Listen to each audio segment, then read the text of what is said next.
कि एक तरह से गृह युद्ध के आलम चल रहे हैं। जो चीज़ जितनी ऊंची जाती है ना, वो उतनी ऊंचाई से नीचे भी गिरती है। कि एक तरह से गृह युद्ध के आलम चल रहे हैं कि भारतीयों का कोई धर्म नहीं है, कोई धर्मगुरु नहीं है, कोई धार्मिक पुस्तक नहीं है, यानी एक ये सबसे बड़ा भारत के साथ जुड़ा हुआ एक दुखांत है। नमस्कार ऋषि जी। नमस्कार जी। आप हमें बताएंगे कि हमारे भारत देश में इतना पाप और भ्रष्टाचार क्यों बढ़ रहा है, तो इसका प्रमुख कारण क्या है?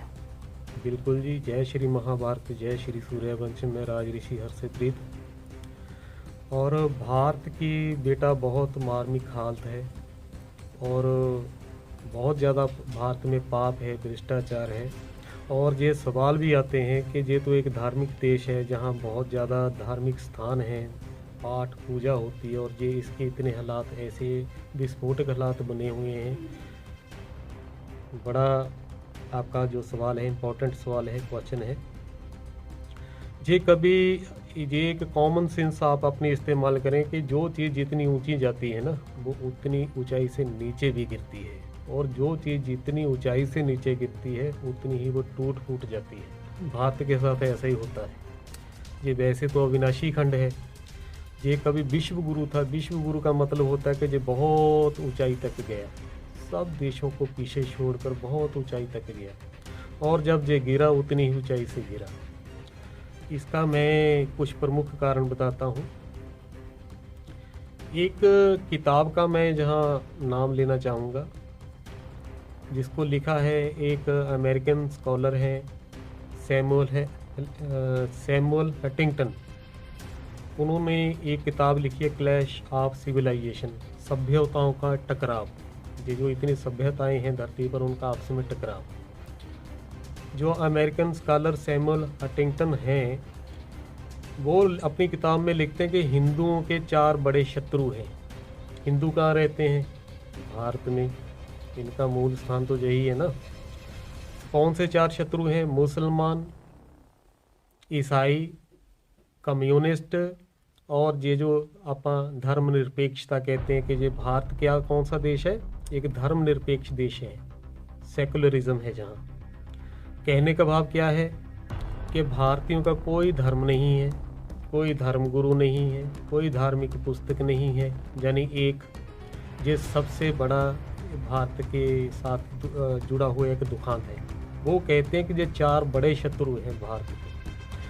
और आप ये देखें कि कोई भी मुस्लिम देश में ईसाई मिशनरी और कोई ईसाई देश में मुसलमान जो मिशनरी होती हैं जो अपने धर्म का प्रचार करती हैं, वो नहीं कर सकते, बैन है। किसी मुसलमान देश में चले जाओ, मुस्लिम कंट्री में, वहाँ ईसाई या और कोई भी धर्म वाले वहाँ खुल्लम खुल्ला वहाँ अपने धर्म का प्रचार नहीं कर सकते। कोई कम्युनिस्ट किसी मुसलमान और कोई ईसाई देश में कम्युनिस्ट की विचारधारा का प्रचार नहीं कर सकता। उधर भी वैसे ही है, वहाँ भी बैन है, खुल्लम खुल्ला जैसे भारत में प्रचार होता है, और किसी देश में इतनी उनको छूट नहीं है।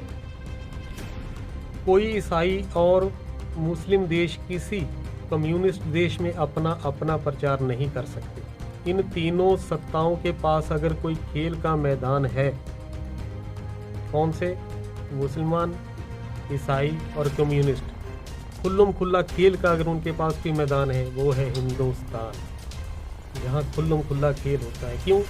उसका प्रमुख कारण क्या है कि भारत एक धर्मनिरपेक्ष राष्ट्र बना दिया गया, जिसको सेकुलरिज्म कहते हैं। तो ये कारण है सबसे बड़ा भारतीयों का जो दुखांत हो रहा है इनके साथ, ये सबसे बड़े प्रमुख कारण है। 3 शिकारी और 1 शिकार। ईसाई, मुसलमान और कम्युनिस्ट जो हैं वो 3 तो शिकारी हैं। शिकार कौन सा है? एक उनके लिए भारत, जिसको आज हम हिंदुस्तान कहते हैं। द क्लैश ऑफ सिविलाइजेशन जो पुस्तक है, जिसका भाव अर्थ बनता है सभ्यताओं का आपसी टकराव। किताब के लेखक सैमुअल हंटिंगटन अपनी किताब में लिखते हैं कि 2 विश्व युद्ध तो हो चुके, अब जब भी तीसरा विश्व युद्ध होगा इसमें कोई नहीं बचने वाला। वो अपनी किताब में लिखते हैं, और बिल्कुल वो सही बात लिख रहे हैं। ऐसा नहीं कि वो लिख रहे हैं कि कोई नहीं बचेगा। अगर आप भी अपनी विवेक दृष्टि समाज के हालात पर डालो तो हर देश परमाणु संपन्न परमाणु पावर से लैस है, और हर देश ने आज प्रेजेंट टाइम वर्तमान समय में अपनी इस पावर को अपनी सरहदों पर तैनात कर दिया। यानी जितनी भी उसके पास पावर है, एटॉमिक पावर है, आर्मी है, फौज है, एक दूसरे से लड़ने मरने के लिए सरहदों पर उनको तैनात कर दिया। अभी आप देख रहे हो ना, चाइना, उनकी फौजें कहाँ लगी हैं? सरहदों पर। Pakistan, Bharat, America, Europe country, मुसलमान कंट्री, सब इसी तैयारी में लगे हुए हैं और पूरे जोर शोर से लगे हुए हैं। तो वो अपनी किताब में अगर लिखता है कि कोई नहीं बचेगा, तो इसका यही कारण है। दो बड़ी विश्व की एटॉमिक पावर्स हैं, ईसाई और मुसलमान। ईसाई हैं नंबर 1 पर और मुस्लिम कंट्रीज हैं नंबर 2 पर। ये दो बड़ी पावर हैं। हंटिंगटन कहता है कि तीसरा विश्व युद्ध तब तक रुका रहेगा जब तक इस धरती पर हिंदू हैं। यानी भारत में जब तक हिंदू हैं, ये तीसरा विश्व युद्ध रुका रहेगा। कारण क्या है? दो बड़ी जो एटॉमिक पावर हैं, ईसाई और मुसलमान, वो अभी उनकी जो पूरी मानसिक क्षमता है, जो अभी उनका जो खेल चल रहा है, वो हिंदुओं के ऊपर ही चल रहा है। ईसाइयों ने भी भारत को टारगेट किया हुआ है, मुसलमानों ने भी भारत को टारगेट किया हुआ है। यानी अभी उनकी जो दृष्टि है, जो उनकी कश्मकश है, संघर्ष है, भारत के ऊपर लगा हुआ है। इसीलिए जब तक हिंदू हैं, वो अपनी किताब में लिखता है कि जो तीसरा विश्व युद्ध रुका रहेगा। क्योंकि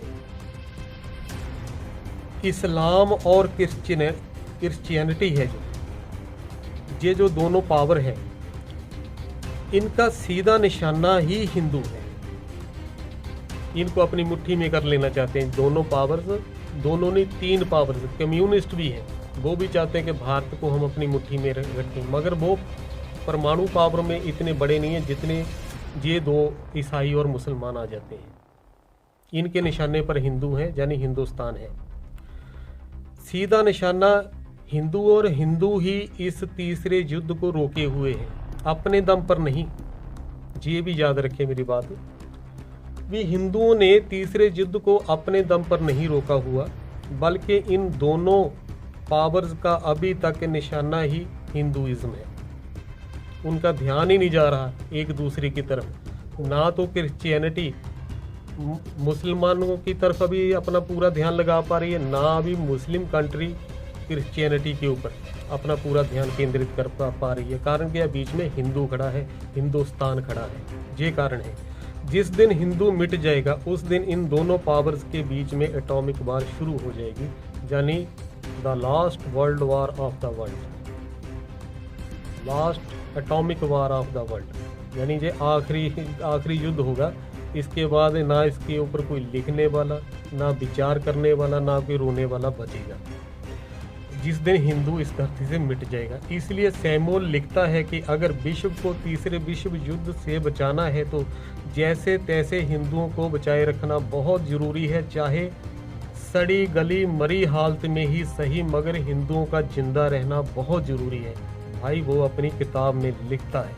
कौन? जो अमेरिका का स्कॉलर है, द क्लैश ऑफ सिविलाइजेशन में सैमुअल हंटिंगटन ऐसा लिख रहा है, और बड़ी वो पढ़ने योग्य उसकी किताब है और तथ्यों के आधार पर। चाहे वो कहता है सड़ी गली हालत में, मरी हालत में से हिंदुओं को बचाए रखना बहुत ज़रूरी है, तो इनको बचा के रखा जाए।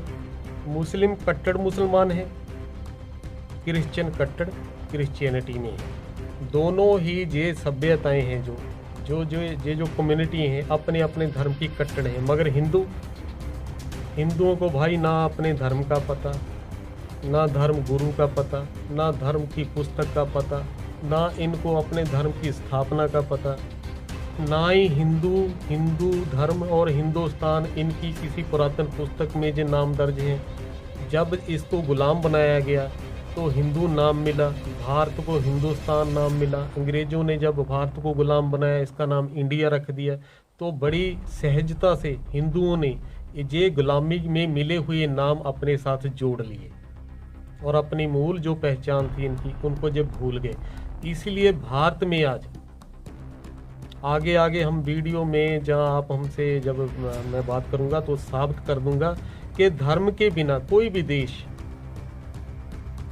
जिंदा नहीं रह सकता। उसके ऐसे हालात बन जाते हैं धीरे धीरे, इतना पाप भ्रष्टाचार बढ़ जाता है जितना कि आज आप भारत में देख रहे हैं। पूरा कश्मकश का माहौल है, हर धर्म वाला जहां अपना झंडा गाड़े बैठा है उसके लिए संघर्ष कर रहा है। हिंदुओं के बारे में एक बात बताता हूं मैं। कहा गया है कि हिंदू वो आंख है जो पी कर ही खुलती है। ये बात कहाँ से पैदा होगी? कहते हैं कि एक बार कोई समागम चल रहा था सेहत के ऊपर, तो वहाँ ये अनाउंस किया गया कि आप अपनी मर्जी से अपने शरीर के किसी भी अंग का दान कर सकते हैं। ये वो प्रेरणा दे रहे थे, लोगों को बता रहे थे, डॉक्टर इकट्ठे हुए थे कि आप अपनी सब इच्छा से अपने शरीर के जो आपके अंग हैं मरने के बाद आप ये किसी के काम आ जाएं, तो उसके लिए वो प्रोग्राम चला रहा था। वहाँ उनको एक शराबी मिला जो सभा में बैठा था, सुन रहा था, और पूरा शराबी हुआ था। वो बोला कि जी मैं अपनी आंखें दान करना चाहता हूँ। उसको बुलाया गया स्टेज के ऊपर, और जो स्टेज संचालक थे उन्होंने सोचा कि यार इसको मौका दिया जाए, ये भी स्टेज पर माइक पर कुछ बोल दे तो लोगों को प्रेरणा जाए कि देखो एक शराबी भी अब पिए हुए है, पूरे नशे में है, फिर भी उसके मन में कितनी शुभ इच्छा है कि मैं अपनी आंखें दान करना चाहता हूँ। वो कहते जी आप कुछ बोलिए,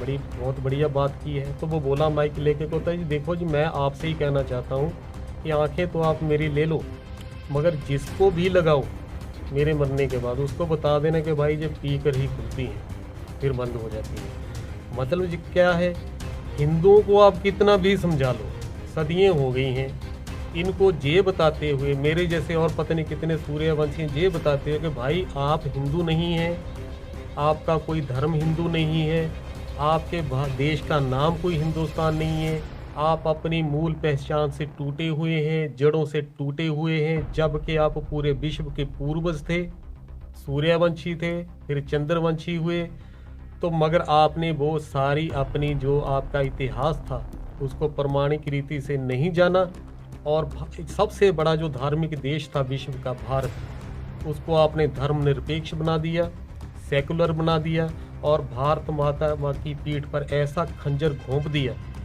कि आज सारे ही भारतवासी परेशान हैं, भ्रष्टाचार में लिप्त हैं, धर्म से टूटे हुए हैं, अपनी जड़ों से टूटे हुए हैं, और जितने भी भारत को टूटे हुए खंड खंड हुआ तो हर बार धर्म के नाम पर ही इसको बांटा गया। इसका कोई समाधान नहीं है सिवाय इसके कि जब तक आप सत्य को जान नहीं लेंगे। ये कारण है जी मुख्य।